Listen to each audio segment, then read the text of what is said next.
Le gouvernement français, après avoir demandé l'armistice, connaît maintenant les conditions dictées par l'ennemi. Il résulte de ces conditions que les forces françaises de terre, de mer et de l'air seraient entièrement démobilisées, que nos armes seraient livrées, que le territoire français serait totalement occupé et que le gouvernement français tomberait sous la dépendance de l'Allemagne et de l'Italie. On peut donc dire que cet armistice serait non seulement une capitulation, mais encore un asservissement. Or, beaucoup de Français n'acceptent pas la capitulation ni la servitude pour des raisons qui s'appellent l'honneur, le bon sens, l'intérêt supérieur de la patrie.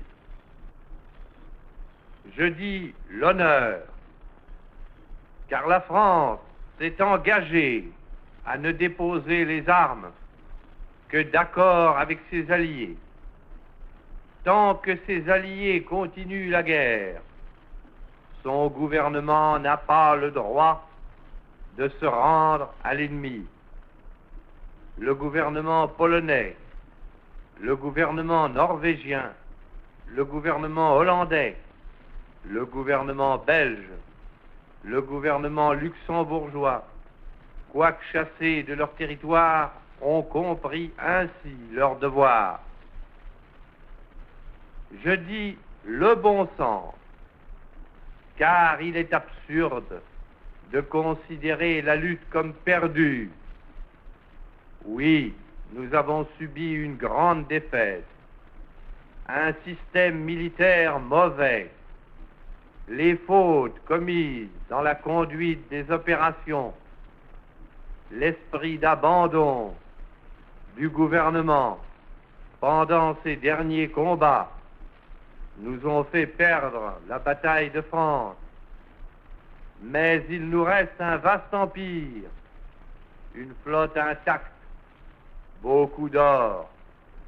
Il nous reste des alliés dont les ressources sont immenses et qui dominent les mers. Il nous reste les gigantesques possibilités de l'industrie américaine, les mêmes conditions de la guerre qui nous ont fait battre par 5000 avions et 6000 chars peuvent nous donner demain la victoire par 20 000 chars et 20 000 avions.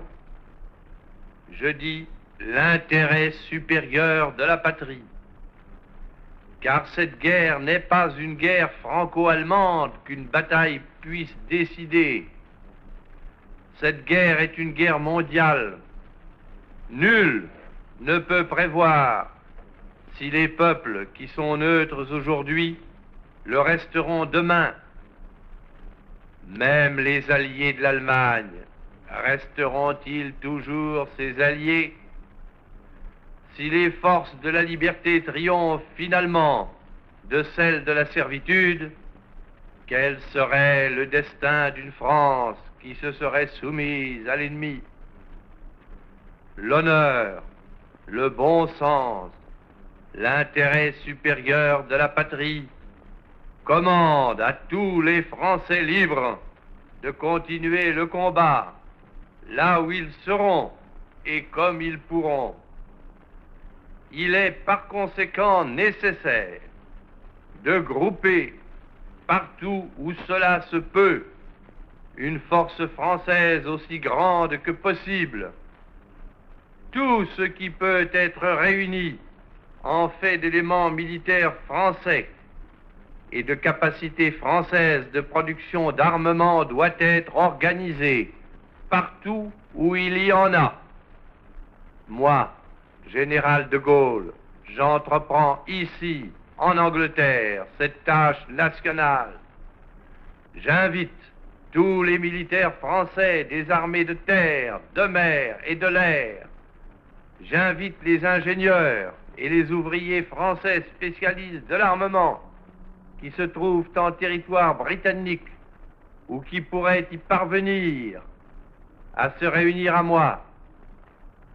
J'invite les chefs, les soldats, les marins, les aviateurs des forces françaises de terre, de mer, de l'air, où qu'ils se trouvent actuellement, à se mettre en rapport avec moi. J'invite tous les Français qui veulent rester libres à m'écouter et à me suivre. Vive la France, libre, dans l'honneur et dans l'indépendance.